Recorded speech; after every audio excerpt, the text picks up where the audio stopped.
আজকে আমরা অপবর্তন বা গ্রেটিং সম্পর্কে জানব এবং আলোর ব্যতিচার সম্পর্কে জানব। ব্যতিচার, তো প্রথমে আসি আমরা শিখি ব্যতিচার কি।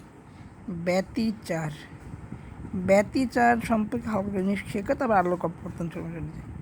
ব্যতিচার, হোয়াট ইজ ব্যতিচার? ব্যতিচার কী জানতে হবে ব্যতিচার সম্পর্কে? ব্যতিচারটা হচ্ছে কী আসলে? ব্যতিচারটা হচ্ছে, আমি বলি এক কথায়, যে দুইটা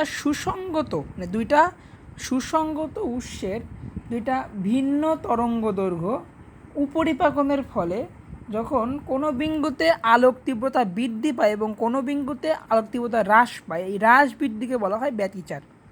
এই ব্যতিচার কি একটা ভেক্টর না স্কেলার? কমেন্টে জানাবেন।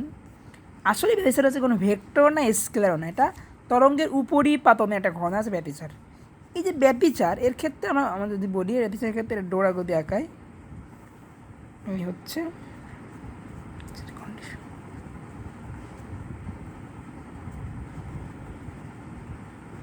দেখুন, এখানে একটা উজ্জ্বল, একটা অন্ধকার, একটা উজ্জ্বল, একটা উজ্জ্বল, একটা অন্ধকার, একটা মনে করো উজ্জ্বল অন্ধকার, এরকম ডোরা দিয়ে আছে পরপর।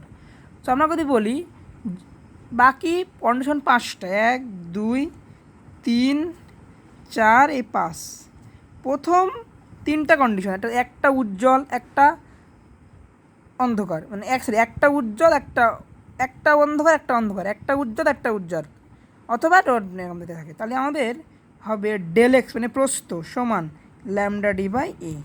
আর যদি ডোয়ার প্রস্থ দেওয়া থাকে, প্রস্থ অথবা একটা অন্ধকার একটা উজ্জ্বল, সেক্ষেত্রে হবে ডেল এক্স সমান ল্যামডা ডি বাই 2a। শেষ।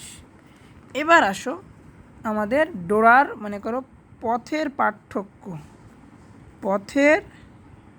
পার্থক্য এক্স সমান 2n ল্যামডা বাই 2, মানে ল্যামডা বাই 2 এর জোড় গুণিতক। আর দশার পার্থক্য ল্যামডা সমান X equal to N lambda, sorry 2n, তাহলে কি পায়ের, এখানে কি পায়ের জোড় গুণিতক, ঠিক আছে। এবার আসো পথ বাই দশার পথের পার্থক্য, দশার পার্থক্য সমান lambda by 2π। This is the condition. পথ বাই দশা সমান ল্যামডা বাই 2π, এখান থেকে ফর্মুলা ইউজ করতে পারি। এখন আসো এক্সের পরে এন, মানে এনতম উজ্জ্বল ডোয়ার দূরত্ব, মনে রাখবা এন ল্যামডা